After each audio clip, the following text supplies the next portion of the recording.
नवनवीन विषय सातत्यानं समोर येत आहेत. लव जिहाद, लँड जिहाद, वोट जिहाद, कॉर्पोरेट जिहाद. आता एक विषय मला आपल्या समोर मांडायचा आहे. काही वर्षांपूर्वी महाराष्ट्राबाहेरून मोहम्मद उर्फ अक्रम, अब्दुल आणि सद्दाम हे तिघेजण व्यवसायासाठी मावळमध्ये आले होते. मावळमध्ये आंब्याचा पल्प काढून ते सीझनला विकायचे. 1,500 2,000पासून 4,000 रुपये डझनपर्यंत मार्केटमध्ये आंब्याची किंमत आहे. परंतु केमिकलच्या साह्यानं आंब्याचा पल्प तयार करायचा आणि तो सेम आंब्यासारखा वाटणारा पल्प कमी पैशामध्ये ते लोकांना विकायचे.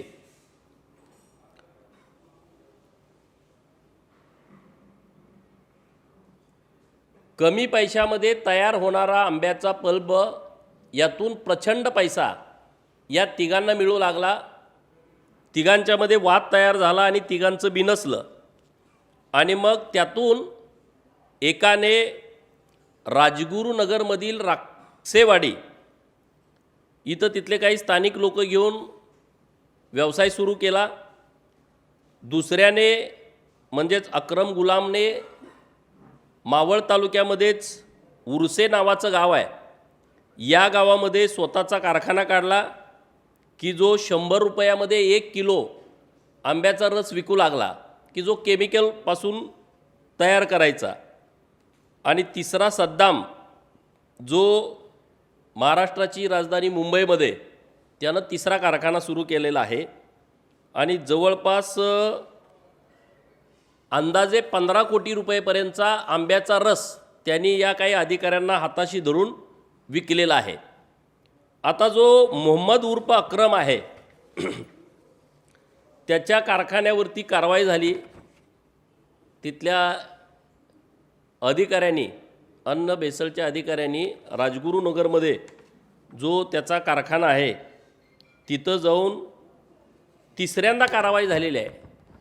हे केमिकल म्हणजे हा फ्रूट जिहादचा प्रकार आहे आणि मोठ्या प्रमाणामध्ये महाराष्ट्रामध्ये सुरू आहे.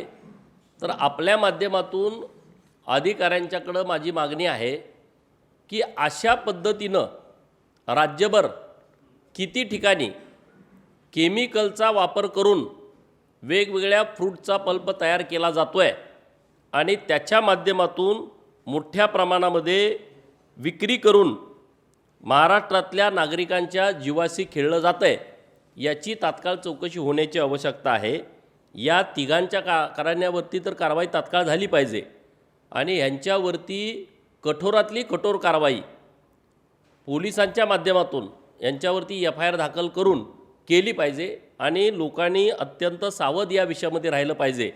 जर 3-4 हजार किलो डझनला आंबा मिळत असेल आणि तुम्हाला हा जर स्वस्त आंब्याचा रस मिळत असेल तर हे तुम्ही जरा ह्याची चौकशी केली पाहिजे. उगाच कमी दरात मिळतो आहे आणि म्हणून तो घेणं तो तुमच्या जीवाशी येऊ शकतं, अशी एक विनंती आपल्या माध्यमातून महाराष्ट्रातल्या लोकांना पण आहे.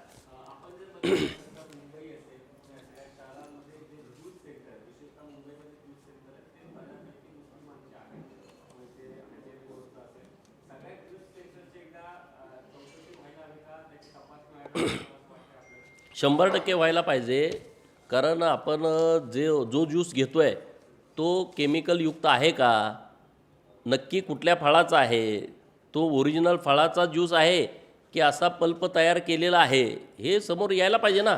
कारण तिथं हजारोच्या संख्येनं लोक रोज ज्यूस घेत असतात.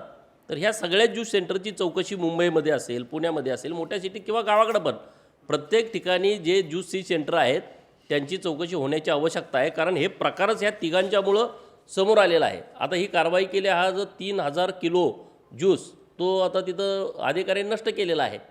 म्हणजे अधिकाऱ्यांनी आता ही एक कारवाई केली, अशा कारवाई का नाही होत? ह्या तिघांचे 15-15 कोटी रुपयाचा तो आंब्याचा रस विकतोय आणि ते सगळं केमिकलयुक्त विकतोय, हे लोकांच्या निदर्शनास आलेलं आहे. तर ह्याच्यावरती कडक कारवाई होण्याची आवश्यकता आहे.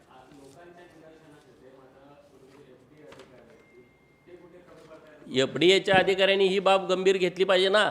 FDA अधिकाऱ्यांचं जर लक्ष असेल तर ह्या अशा गोष्टी होणारच नाहीत. तर त्यांनी या सगळ्या गोष्टीमध्ये लक्ष घालावं आणि तात्काळ कारवाई करावी.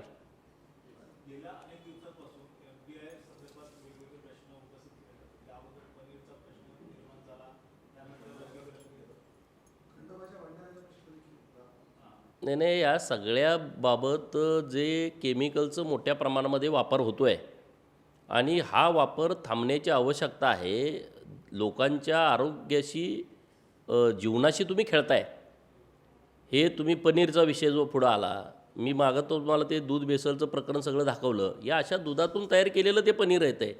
तर हे सगळं थांबलं पाहिजे तात्काळ. ह्या ज्या लोकांनी पैसे मोजून पनीर घेणं, पैसे मोजून ज्यूस घेणं, तर त्यांची चूक आहे.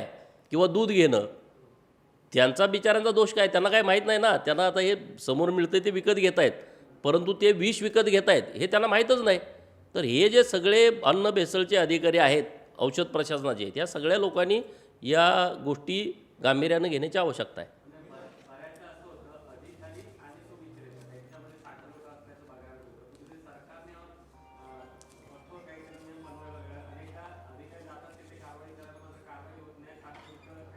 नाही, कारवाई अधिकाऱ्यांनी केलीच पाहिजे. माननीय मंत्री महोदयांना, मुख्यमंत्री महोदयांना पण याबाबत भेटून मी निवेदन देतो.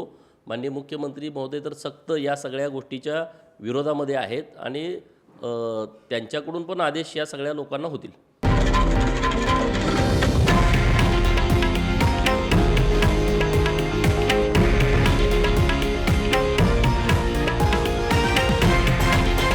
हे आहे देशातील नंबर 1 न्यूज नेटवर्क आणि आपण पाहत आहात TV9 मराठी, एकमेव.